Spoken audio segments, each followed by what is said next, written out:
नमस्कार। देश की सियासत में एक बार फिर से बहुत बड़ा भूचाल आने वाला है। नीट आंदोलन की आग अभी पूरी तरह ठंडी भी नहीं हुई थी। शिक्षा मंत्री धर्मेंद्र प्रधान के इस्तीफे की स्याही अभी सूखी भी नहीं थी कि मोदी सरकार के दो और कद्दावर मंत्रियों की कुर्सी पर अब खतरे की तलवार लटक गई है। क्या आप जानते हैं कि अगला नंबर किसका है? क्या दिल्ली की सड़कों पर एक बार फिर से वैसा ही सैलाब आने वाला है जिसने सरकार की नींव हिलाकर रख दी थी?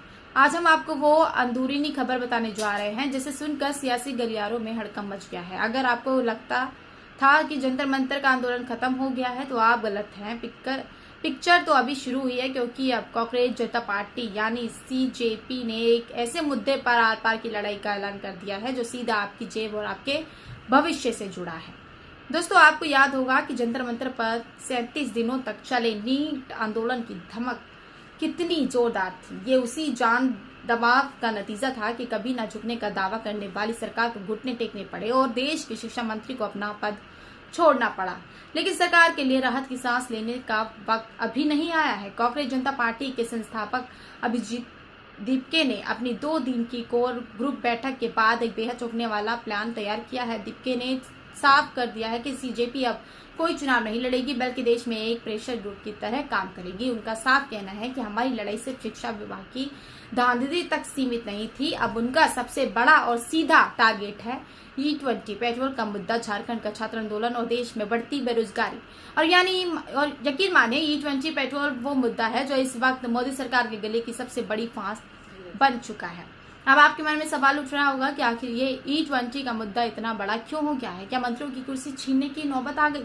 इस सवाल का जवाब सरकार के ही 2 बड़े मंत्रियों के बयानों में छिपा है। एक तरफ है सरकार और परिवहन मंत्री नितिन गडकरी, जो देश में एथेनॉल बिल्डिंग के सबसे बड़े पैरोकार रहे हैं, लेकिन अब उनके भी बेटे की कंपनी और एथेनॉल के कारोबार को लेकर विपक्ष लगातार उंगलियां उठा रहा है। और दूसरी तरफ पेट्रोलियम मंत्री हरदीप सिंह पुरी, जिन्हें हाल ही में एक बड़ी कंट्रोवर्सी के बाद अपस्ट्रीम मंत्री तक कहकर घेरा गया है। हैरानी की बात तो यह है कि खुद सरकार के मंत्रियों के बीच भारी विरोधाभास है। खुद गडकरी जी ने लिखित में माना है E20 पेट्रोल में गाड़ियों की एवरेज कम होगी। एक मंत्री कहता है कि माइलेज में 4 से 6% की गिरावट आएगी, तो कोई इसे 2 से 6% बताता है। जब सरकार के मंत्री खुद ही कंफ्यूज हैं, तो फिर देश की आम जनता की गाड़ियों के इंजन तबाह करने वाला ये आधा अधूरा फैसला उन पर जबरदस्ती क्यों थोपा जा रहा है? फैसले भले ही ये मंत्री सुनाते हों, लेकिन कैबिनेट के असली बॉस तो प्रधानमंत्री मोदी हैं। यही वजह है कि अब सारा ठिकरा सीधे केंद्र सरकार के सिर फूटने वाला है।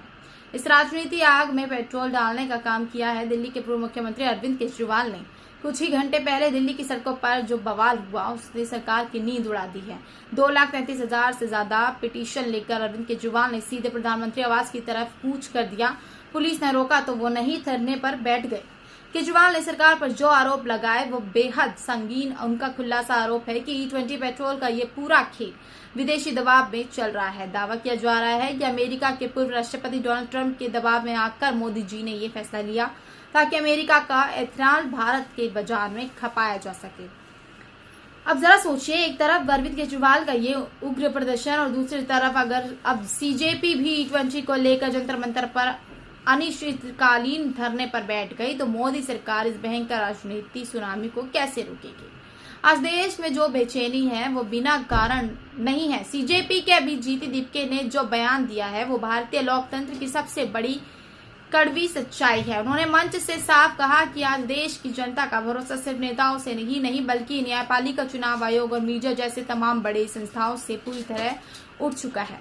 आप खुद देखिए देश में क्या हो रहा है। सुबह आप वोट देकर किसी पार्टी का विधायक या संसद चुनते हैं और शाम होते होते ईडी और सीबीआई के डर से वो नेता बिक जाता है और सरकार किसी और की बन जाती है। इसी राजनीति, खरीद फरोख्त और संस्थानों के पतन से आजीज आकर जनता ने अब अपनी ताकत खुद पहचानने का फैसला किया है। नीट आंदोलन में जो जन सैलाब दिल्ली, मुंबई, चेन्नई और बंगाल में दिखा वो सिर्फ छात्रों का नहीं था, वो उन सब लोगों का गुस्सा था जो इस सिस्टम से हार चुके हैं। तो क्या भारत में अब सोशल मूवमेंट का वो दौर लौट आया है जो सत्ता पलट सकता है? जिस तरह 37 दिनों के आंदोलन ने शिक्षा मंत्री को इस्तीफा देने पर मजबूर कर दिया और सरकार का ये घमंड तोड़ दिया कि हमारी सरकार में इस्तीफा नहीं होते, तो क्या अब E20 के इस महा आंदोलन में भी किसी की बलि चढ़ेगी। अगर सीजेपी और विपक्ष सड़क से लेकर संसद तक इसी तरह अड़े रहे तो अगला नंबर किसका होगा? क्या नितिन गडकरी या फिर हरदीप सिंह पुरी किसके सिर सजेगा ये नाकामी का ताज? अभी सबसे बड़ा सवाल अब हम आप पर छोड़ते हैं। क्या कांग्रेस जनता पार्टी को E20 पेट्रोल के मुद्दे पर पूरे देश में आंदोलन करना चाहिए? और अगर सरकार दबाव में आती है तो आपके हिसाब से अगला इस्तीफा किसका होगा? नितिन गडकरी का या हरदीप सिंह पुरी का? अपनी बेबाक राय अपने नीचे कमेंट बॉक्स में जरूर लिखें। अगर आपको हमारी ग्राउंड रिपोर्ट और खबर के पीछे की असली खबर पसंद आई हो तो इस वीडियो को अभी लाइक करें और देश के हर नागरिक तक शेयर करें। पल पल की निष्पक्ष अपडेट के लिए हमारे चैनल को सब्सक्राइब करें, बेल आइकन जरूर दबाएं।